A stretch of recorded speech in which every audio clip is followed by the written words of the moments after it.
So, Steve Ratner, you taking a look at the state of Russia's economy ahead of today's summit. This is something interesting because a lot of geopolitical dominance is based on economic dominance. And how does Russia fare?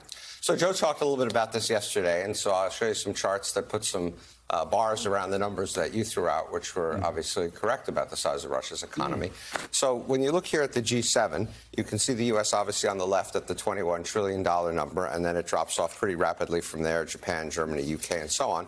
But all the way on the right, Russia obviously not being a member of the G7, you see Russia with an economy slightly smaller than Canada's. Can we just stop there for one second? I mean, of course. I just want to stop there for 1 second. Put a frame around it. Because we just hear so much, as my grandmother would say, belly aching about the United States of America. Look at that. I will say, keep that chart up. Over the past 50 years, there have been ups and downs in GDPs of every country. The United States, through Republican administrations, through Democratic administrations, through Republican scandals, through Democratic scandals, the United States economy has remained nothing short of an economic miracle. And it just continues to grow.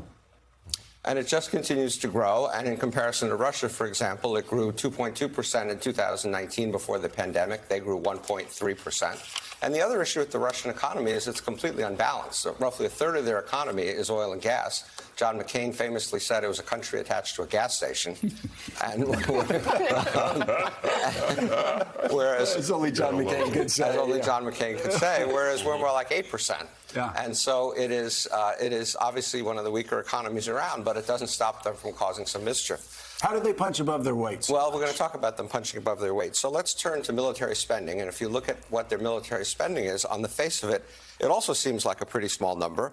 You got the U.S. at $730 billion, and then it drops off obviously rapidly from that. China's trying to catch up and spending a lot of money. But Russia, somewhere between India and Saudi Arabia, and depending upon how you do the math, it's maybe anywhere from $70 to $150 billion because of differences in how they spend their money. But notwithstanding that, they are able to punch above their weight. They have a military force that is almost the same size as ours, about 1.4 million people in that military force.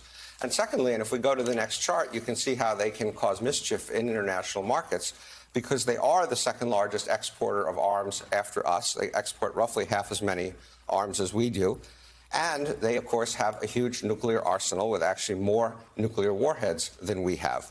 So you have a small economy and you have a large military force and an ability to create, as I said, a lot of mischief around the world.